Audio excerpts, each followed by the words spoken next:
Fala aí, rapaziada do YouTube, tudo tranquilo? Aqui é o Papai Gamer, trazendo mais um vídeo para vocês de tutorial desenvolvendo jogos programando com Godot, tá?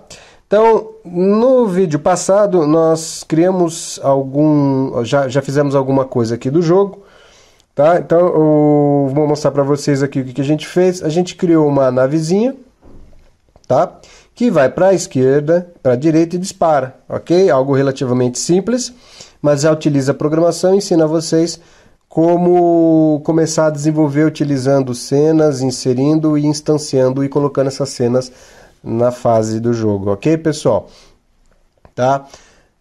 Nós vamos fazer hoje um canhão, tá? Dois canhões aqui na nossa nave que vai disparar ao mesmo tempo. Então eu vou ensinar vocês a colocar objetos dentro da nossa cena para deixá-lo mais interessante, adicionando canhões visuais e adicionando 2 pontos onde vai sair os tiros da nossa nave, ok?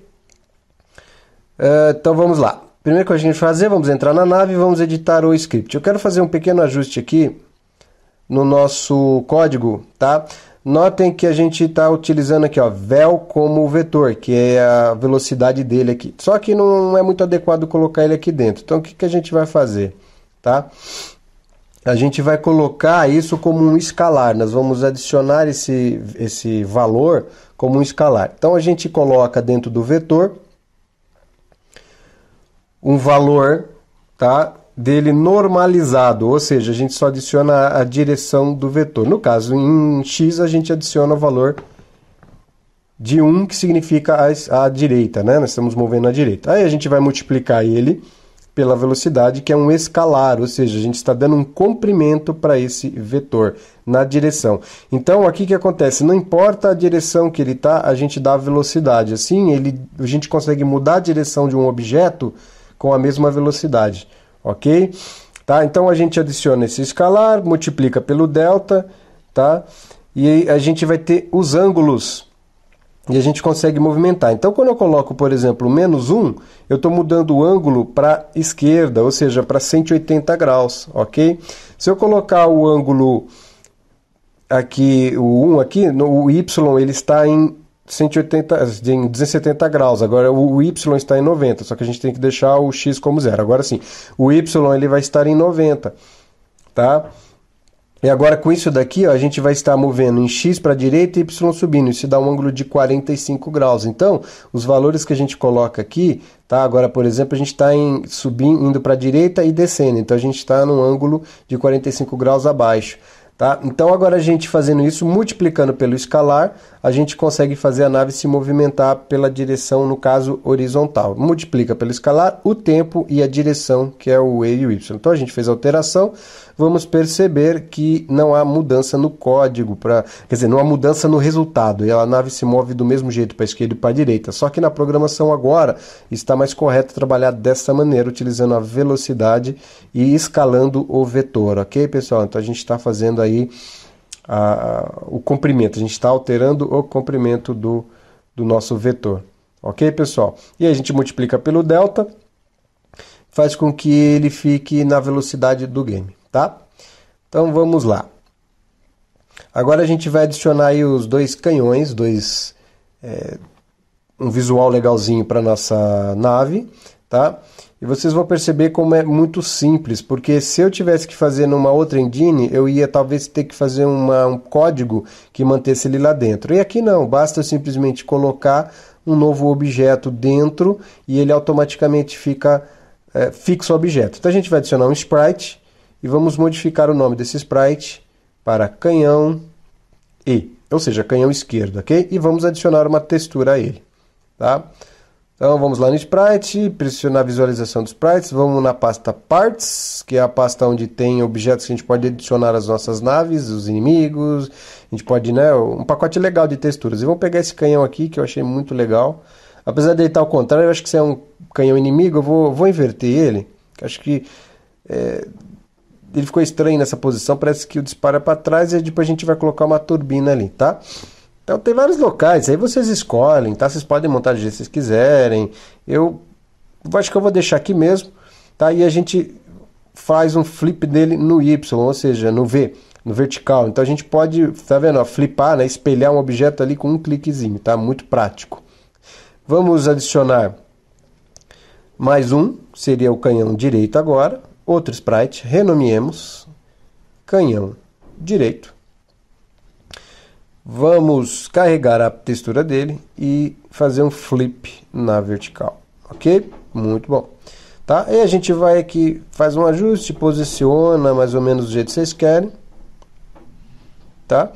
Lembrando que esse aqui é o ponto central, então para a esquerda é negativo, para a direita positivo, ok? Para cima é negativo e para baixo positivo. Então a gente pode usar essas coordenadas aqui, ó, tá? Para posicionar nossos objetos numericamente, fazendo com que eles fiquem perfeitamente alinhados, para não, né? Porque olhos mais atentos vão perceber que está torto.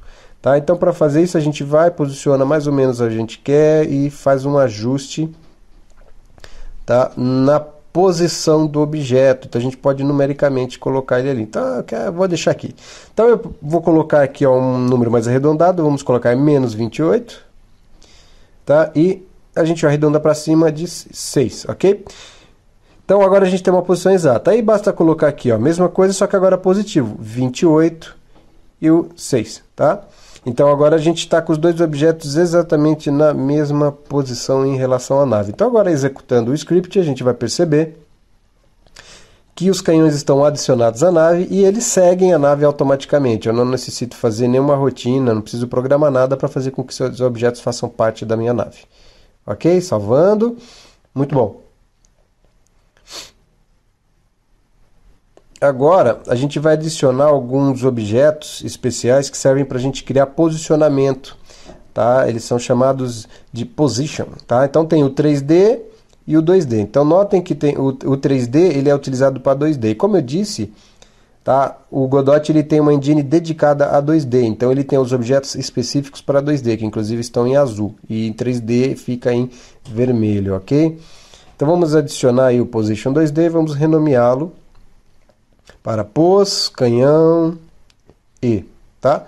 Então esse vai ser a posição do canhão E. A gente vai arrastá-lo usando o Alt. Lembra que eu ensinei para vocês, deixa o Alt pressionado, clica e arrasta. Assim vocês não correm o risco de pegar algum objeto que não é o que vocês querem. Vamos adicionar outro, tá? Opa, colocamos no lugar errado aqui, basta arrastá-lo para o seu verdadeiro pai e tá tudo ok, tá? Vamos colocar aqui o nome correto, pos canhão D. E vamos arrastá-lo utilizando o Alt, tá? Para a sua posição correta, ok? Muito bom. Agora a gente tem que fazer o mesmo processo com esses dois objetos para posicioná-los, vamos dizer, simetricamente, tá?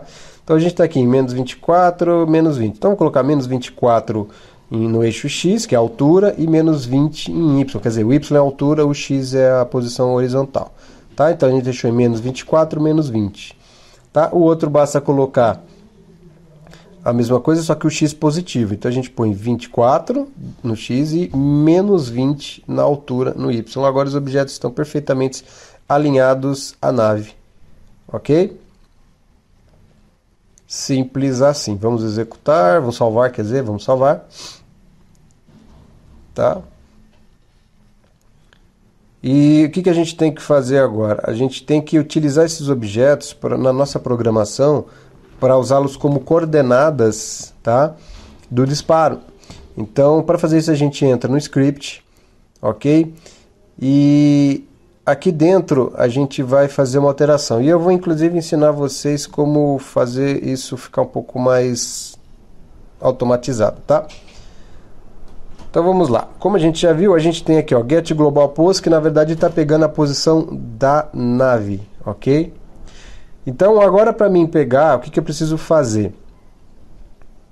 Tá? Eu preciso pegar a posição ali do canhão E. Para fazer isso aí, eu vou utilizar um método, acertar aqui, um método muito utilizado que é o getNode. E o que esse getNode faz? Ele pega um dos seus filhos pelo nome. Então, quando eu escrevo getNode, eu estou pedindo para ele pegar algum dos meus filhos, ou seja, o filho daquele objeto que está o script. E no caso, ele já mostra os nomes lá embaixo, ou seja, ele já sabe quais os filhos da nave. Então eu vou colocar aqui, ó, canhão E, ok? Fechar parênteses e colocar um ponto. Tá? Ou seja, eu estou chamando o método getPos desse cara. Então, agora eu estou pegando a posição global, tá, do canhão E.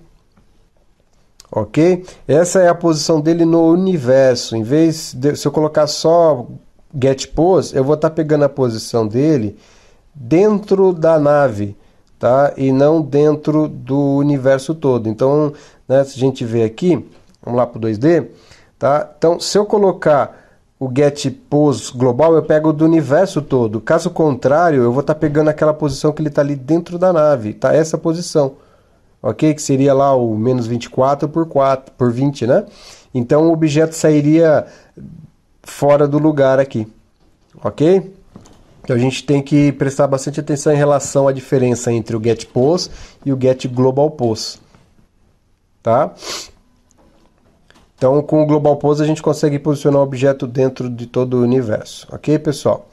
Então aqui a gente está pegando a posição exata dele. Tá? Como a gente está usando global, a gente está colocando ele no universo, tá? E agora a gente vai ver que o tiro está saindo certinho, tá? No canhão esquerdo da nossa nave. Ok, pessoal? Tá? Então, com basicamente quase nenhuma alteração de código, a gente fez uma melhoria aí no nosso personagem, nossa nave, ok? Então, para disparar um segundo tiro, a gente pode simplesmente pegar isso daqui, esse código todo, e fazer uma réplica dele. Tá? Fazendo isso, eu só mudo aqui que agora é para o canhão D. Tá? Eu tenho uma dúvida se essa parte vai funcionar, porque eu estou declarando o tiro aqui com var duas vezes. Vamos testar e ver se roda, para ver se o GDS não dá erro.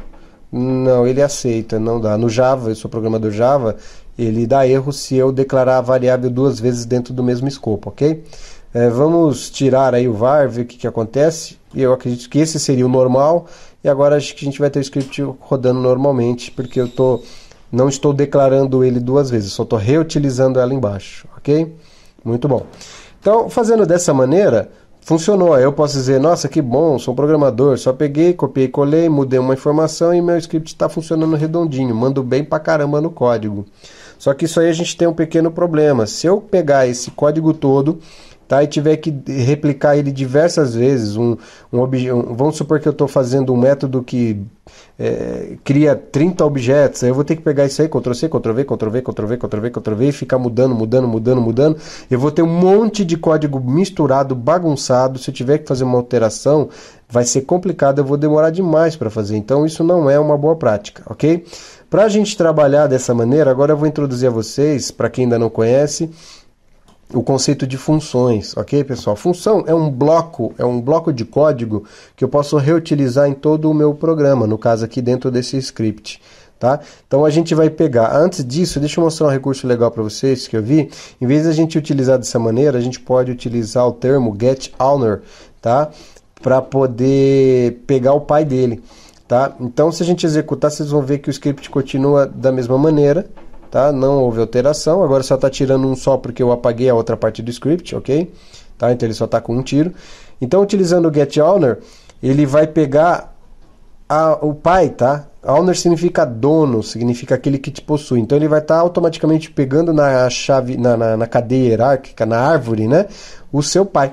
Então dessa maneira, você consegue perguntar para aquele objeto qual é o objeto que ele está dentro. E aí você, no caso, pegando ele, você adiciona o seu filho a essa mãe, ou seja, o pai dele, né, o dono, e faz com que o objeto fique, vamos dizer, no universo todo e não dentro do seu objeto, senão ele ficaria amarrado à sua nave, o que não é muito adequado aqui no nosso jogo, tá? A gente está adicionando ele ao universo. Então, a gente vai estar agora criando o conceito de função. Deixa eu salvar, apertei aqui S só. Para criar uma função, pessoal, a gente utiliza uma palavra chamada func. Nós vamos adicionar um nome para essa função. É importante vocês colocarem um nome que seja intuitivo, tá? E vamos colocar um parâmetro, ok? 2 pontos, tab, e vamos fechar ela aqui. Esse parâmetro que seria algum objeto que eu estaria passando para dentro desse código. Então eu posso passar informações para esse código executar, vamos dizer, de modo um pouco diferente, de acordo com os parâmetros que eu passar para ele, tá? Então esse nó vai ser a posição do canhão que nos interessa, ok? O que a gente vai fazer agora? Vamos pegar aí o código tá? Que faz parte do código que cria o disparo e adiciona, e vamos colocar dentro da função. Vamos apagar aqui, que ele adiciona uns tabs extras, às vezes, muito bom, tem que ficar certinho com o tab, só pode ter uma tabulação, ok? Agora a gente vai substituir aqui, vamos dar um Ctrl X, eu vou arrancar isso aqui, eu vou cortar, tá? Para a gente reutilizar, e vou colocar aqui Node. Então eu vou passar para esse método, tá? Para essa função, o nó que eu quero que ele coloque o tiro. Eu não vou precisar simplesmente ficar repetindo esse código. Então cada vez que eu gerar o código, eu digo, e ele vai pegar e vai colocar esse tiro no nosso pai, ok? Agora basta eu pegar e chamar o método dispara e passar para esse método qual objeto que eu quero que ele coloque. Tá? Eu chamei ele uma vez, vou chamar duas vezes, na segunda vez eu vou colocar no canhão D, ok? Agora ele vai fazer o disparo, vai chamar duas vezes o método dispara, a primeira vez colocando no canhão E e a segunda vez no canhão D, ok? E agora, o que vai acontecer? Esse código ele se torna reaproveitável. Eu posso agora, por exemplo, criar uma arma que atira uma arma que atira 2 tiros e uma arma que atira 3 tiros, sem precisar ficar fazendo códigos muito bizarros, ok? Eu reaproveito o código e eu posso disparar. Vamos ver o resultado, vocês vão ver que no final o resultado é exatamente igual. Para o jogador, para o usuário, parece que você não fez nada diferente. Mas quando você está programando, você tem que pensar em você tem que pensar no programador e no seu futuro. Ou seja, você está criando um programa complicado, vai atrapalhar a sua vida no futuro. Então você tem que criar um programa. A gente inclusive pode dar uma acertadinha agora aí, que acho que ficou muito baixo, eu vou dar uma acertadinha para dar uma reposicionada. Então, como a gente está utilizando essas posições, a gente consegue melhorar lá a posição do disparo. Então, a gente mudando a posição, agora eu consigo colocar aonde quero que o tiro saia, porque a programação está conectada, tá? A esse objeto aí que a gente colocou, que é a posição XY do canhão. Ok, pessoal? A gente tem agora um controle maior do jogo, então eu ensinei vocês como adicionar novos sprites para fazer com que o seu objeto fique mais completo e colocar posições aí para fazer o disparo ou qualquer outra coisa. Eu posso, por exemplo, fazer com um personagem que tem uma arma e esse objeto, tá, ele pode ser animado, então eu posso pegar essa posição e animar e manter ele, por exemplo, o tempo todo na frente da arma, e aí quando ele dispara, muda o tiro de acordo com a animação e a posição da arma, ou algo parecido. Então vocês conseguem fazer um objeto animado e o tiro sai exatamente lá. Ok, pessoal? Então vocês mantêm um controle muito legal sobre o jogo de vocês, tá? Então por esse vídeo, a gente fica por aqui. Tá? Nós aprendemos a adicionar novos objetos dentro e utilizar essa posição para poder fazer com que o nosso jogo fique mais completos sem precisar adicionar muita linha de programação. Então, no fim, a quantidade de programação que a gente utiliza é muito pequena. Ok, pessoal? No próximo vídeo a gente vai começar a fazer algumas animações e talvez até iniciar as colisões, tá? Então, por esse vídeo isso aqui, eu peço a vocês que compartilhem o canal, dêem um joinha, ajudem a compartilhar esse material para a gente continuar esse trabalho legal aí ensinando o pessoal a desenvolver. Ok, pessoal? Então, um abraço e tchau!